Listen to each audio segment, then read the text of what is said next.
Hello and welcome back to my channel. I'm Titleless Musings and today I have a brand new journal with me for you. So today I am making a spread about Olivia Rodrigo's third album, which is You Seem Pretty Sad for a Girl So in Love. I'm actually making this, I think, like a week and a half after the album came out. Normally when albums come out, I make videos super quick. If you are new to my channel, I am a journal content creator.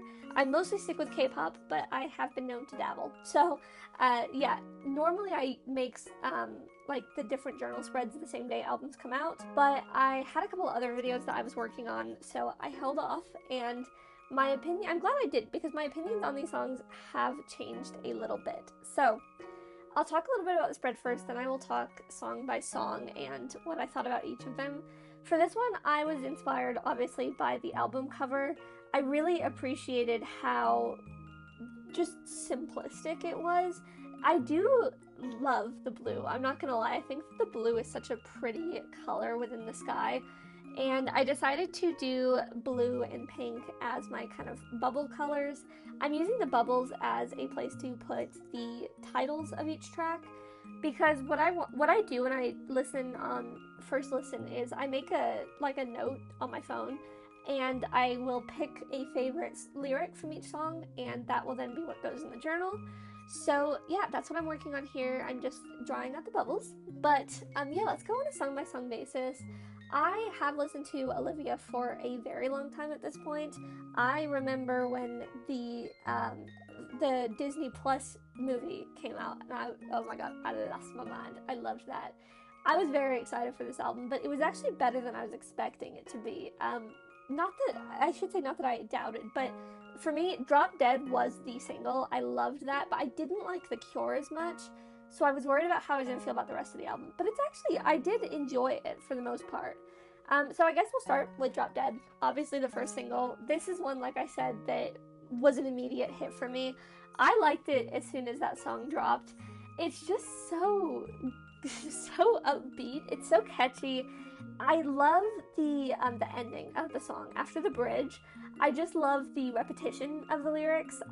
It's just such a good one. It reminds me a lot of So American, which is my other favorite Olivia Rodrigo song. So Drop Dead was definitely up there. It is still on my list of top 3, but I'll be honest, the more I listen to the album, the more often I change my opinions because I like so many different songs. Stupid Song is the second track on the album, and it is also the second track in my top 3.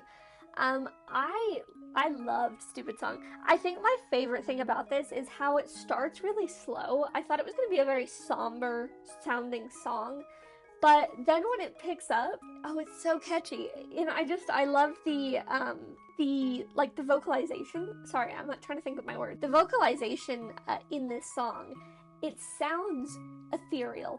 It's so pretty. I love that shift, and I don't think any other artist has really nailed that super duper slow start where it kind of suckers you into thinking that it's going to be a really slow sad song, and then it's really, really good.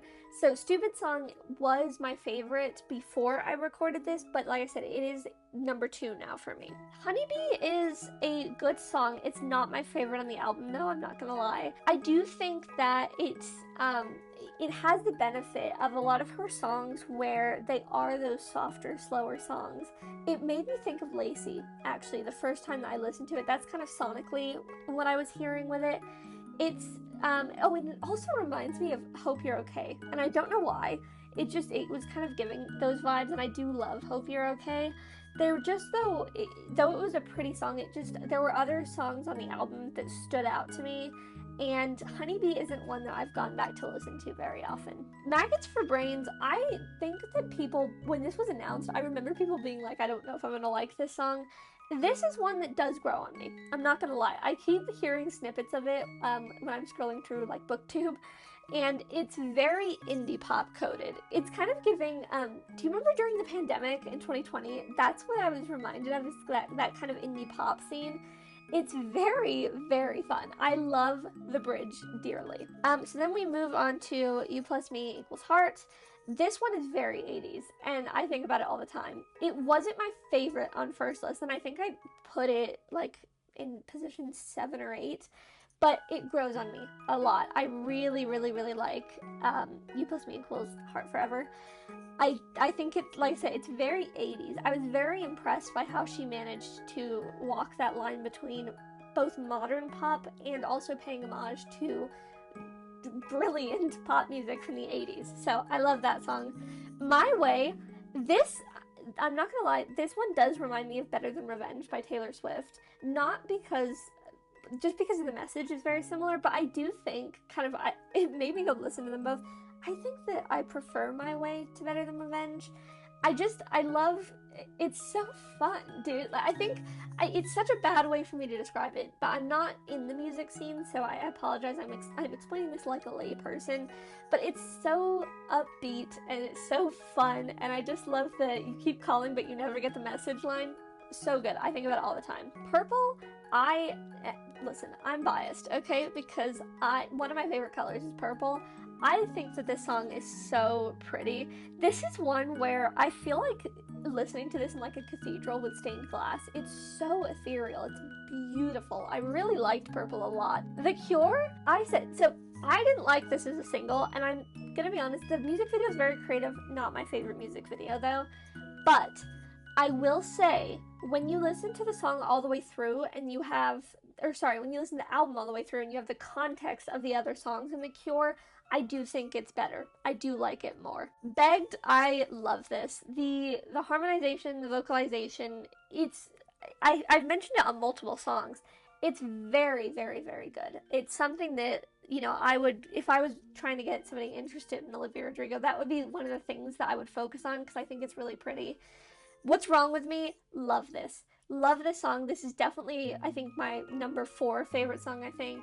It amazes me as well because I did watch Olivia Rodrigo at Glastonbury, and just her voice and Robert Smith's voice sounds beautiful. So really, really, really good. I liked that one.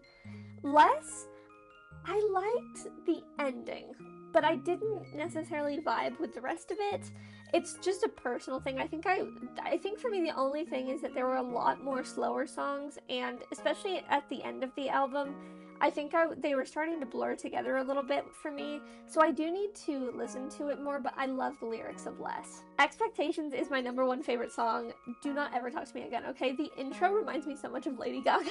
I love, love, love, love, love, love Expectations, okay? I am Expectations' biggest fan. And then finally we move on to Cigarette Smoke. This is another one that reminded me of a different artist. This one reminds me of Don't Worry, I'll Make You Worry by Sabrina Carpenter. But it did make me cry, okay? I'm not gonna lie. I'm a huge music crier. Made me cry at the end.